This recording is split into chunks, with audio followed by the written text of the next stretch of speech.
สวัสดีครับอาทิตย์ครับค่ะสวัสดีค่ะนาครับสวัส ที ดีครับแม่ตุ้ยค่ะหมอรวยFCสุคนครับผม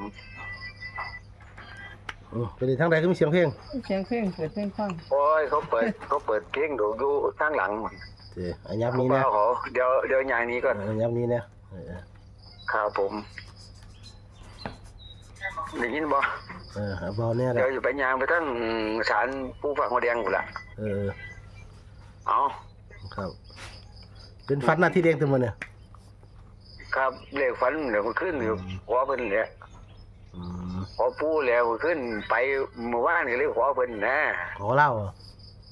ไม่อันขอเล่าเพิ่นนะเด้อปู่ดอกมาเลี้ยงกันเด้ออืมก็ปันดีอยู่นั่นแหละหมอรวยวันพระวันขณะที่วันจุดทูบตอนอาทิตย์ แม่นครับ จุดทูบคนว่าอันเลขที่เขาก็ได้แตกแล้วพูดกันแตกถึง2 อันแต่อีกที แตกอีหลีแล้ว จุด2 อันกับ2 อันในตัวเลขคนละตัว ได้ มันตัวเดียวกันมันก็คล้ายๆกันแหละ ตัวแรกเลยเป็นเลขเก่าหมดเลย3 ตัวเลย แม่น แตกอยู่เลยเนาะ ตัวที่2นี่267ด้วยแปลกอยู่ได้ลงไปเบิ่งเนาะน้ำปอกเนาะ79 76ก็ตัวเดียวกันหรือวะได้ให้เบิ่งแม่นบ่สั่นครับ อันนี้ว่าวันมาเลยไปหาเพิ่นหาอาทิตย์หาลูกหาอาจารย์เนาะก็ได้เอาแม่นTFC ฝากมาทำบุญเนาะวัดสังคิมนะครับจำนวน 4,000 เนาะครับผมแล้วก็มีของหลวงปู่น้ำแน่วันอาทิตย์มีเนาะมาเลยขออนุญาตเนาะครับก็สิเบิ่งรายละเอียดคร่าวๆแล้วสื่อการไปแล้วเมื่อวานก็เลยมีสังคิมนี่4,000 เนาะครับอาทิตย์นี่ 1,300 นะครับของอาทิตย์เองเลยเนี่ยของอาทิตย์400นะครับครับผมปู่ฟ้าคนแดง100หลวงปู่ใหญ่ 3,600 เนาะครับผมรถทั้งหมดเป็น9,400วันอาทิตย์เนาะครับผมครับผมสวัสดีครับให้FC เจริญนะส่งคนมันมื้อนี้ก็ได้ครับมันขึ้นเอาความฝันเลยเนาะครับบอกว่าฝันแล้วครับอาทิตย์ครับมาเพราะว่ามันขึ้นฝันว่ามันยันหน้าขวนไรซับหัวไหมขวนไรซับเฮ้าแน่เห็นได้ละไรซับเฮ้าแม้แต่ว่าซับบ่ได้วะซับบ่ถือกว่าครั้งเรียนดอกกลัวแล้วว่าโอ้ยเพราะว่าบัตรทีแล้ว65เข้าใจบ่หมอรถตีไหนเอาข่อยก็ว่ามัน4-5แล้ววะเขาคนละซับแม่นอะไรสักฟันข่อยแม่อะไรฟันข่อยนะเงี้ยเล่าดิ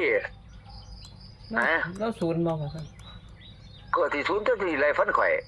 มีศูนย์แม่นแต่ว่าบัตรทีแล้วนี่65นะอยู่เงี้ยเล่าพี่ที่บ่ได้เงี้ยข่อยไม่เงี้ยเล่าพี่แม่อยู่ในบ้านเล่าเลย065ว่าซั่น056ว่าสิแม่นเดี๋ยวกายจักแล้วแล้วเป็นผู้เฒ่าไปผู้เฒ่าไปผู้สูงโอ้ยกับโอ้ยอายุแล้ว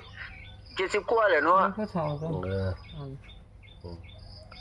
ผู้เฒ่าศูนย์คนไรฟันเนาะโอ้ยบ่แม่นสิ70-80พุ่นแล้วหน้าที่เท่าไหร่หน้าที่ไปดูแล้วหน้าที่เท่าไหร่หน้าที่ไปหาเท่าไหร่54เนี่ยหน้าที่54ครับเอาคนละคนละคนละซับทั้งว่าเป็นตัวเลขกันวะบ่ครับทีได้คิดว่าผมไปคิดว่าบ่ว่าอยู่เฮียนเล่าแหมบัดนี้ทีแล้ว65แหมอยู่ตรง65เนาะมีอันบัดนี้ทีแล้ว65ข่อยไปอยู่เฮียนเล่าพี่ดิฟันอยู่เฮียนเนาะซี่ว่าใส่บัดน่ะเอาซี่ว่าก็แต่ว่าซี่นี่บ่ก็ว่าขวัญแล้วเราขวัญแหมปกติขวัญแล้วซี่แล้วขวัญก็ก็แล้วแต่ผู้ที่ตีเบิ่งนะแล้วจะไม่แต่เราว่าศูนย์นี่ข่อยนี่แหละบ่หมายคนนึงเข้าใจบ่มีศูนย์ตัวศูนย์เนาะแล้วศูนย์ก็จะสิไรฟันข่อยแต่ว่าในข่อยคือว่าอยู่เฮียนแล้วก็มันใจคืออยู่เฮียนแล้วนะมันจะเฮียนเนาะ56แม่นบัดทีแล้ว65นะหมู่ใดหมู่เก่าเลยครับบ่เก่าใส่ติจังได๋จักเดี๋ยว มันสิบ่หลายตัวบ่ อันอาทิตย์ละตัวแล้วอาทิตย์ละมาโหลดตามอาทิตย์ละ เอาคนก็มา บ้านเลขที่ด้วย คนก็มา465แหละครับ 465เนาะ ครับพี่ข่อยมักนะเดี๋ยวแต่ FC เพิ่นสิแปลงเอา อืม เอาตามผู้ฟังนะ ตามผู้ฝันมาเลยเนาะ อืม เออ ครับผมโกงก็มัก465เมื่อวานนี่มีผู้ FC แตกนำพญสิทธิ์บ่เมื่อวานนี่ หืมเฮ้ย พญสิทธิ์เนาะ มีชิด3ตัวแตกบ่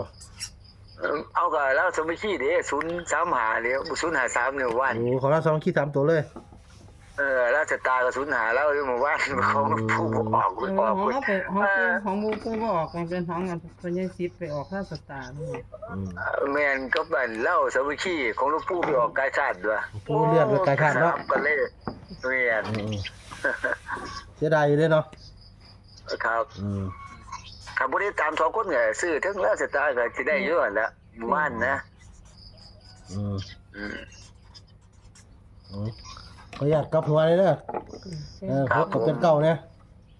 ครับครับ กลับกันหน่อยเพราะพี่น้องเบิ่งสุดราคามักกันแล้วไป แม่นครับผม บ่มักกันตามนั้นบอกเลยล่ะบ้านเลขที่ที่เขาเพิ่นฟันเนาะ แม่น ก็คือ 65ครับ 65หมู่เก้า แม่นครับ อืม 65/9 อืม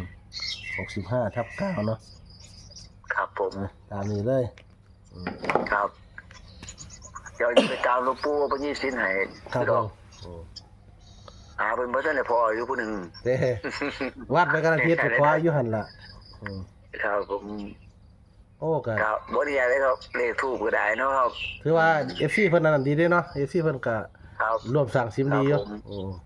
ครับขอบคุณในไลน์ก็แม่นเจริญเด้ ครับ พี่ ลูกเรื่องถวายหลวงปู่เรื่องไหนอาทิตย์เรื่องไหนน่ะเห็นละ ครับ ก็ได้เป็นสะพานบุญให้ ได้บุญนำได้บุญนำทุกคนแหละครับสะสมบุญไว้ ค่ะเราทำบุญพระเจ้าก็นั่นนะพระเจ้าใจบุญ ครับผม อืม ก็ส่งวันหมานคือเก่าแหละมื้อนี้ก็ได้ เอาขออนุญาตเด้อพี่น้อง ก็ได้ หาเสียงกัน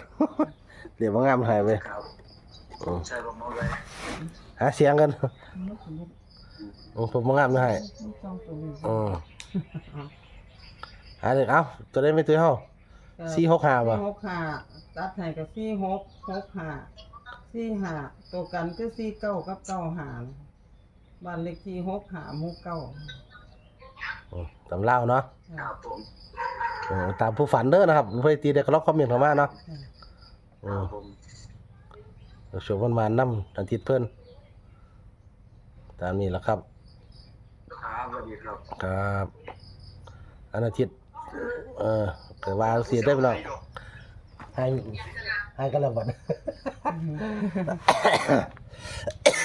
ตามนี้เด้อครับชัดๆทีนึงเนาะ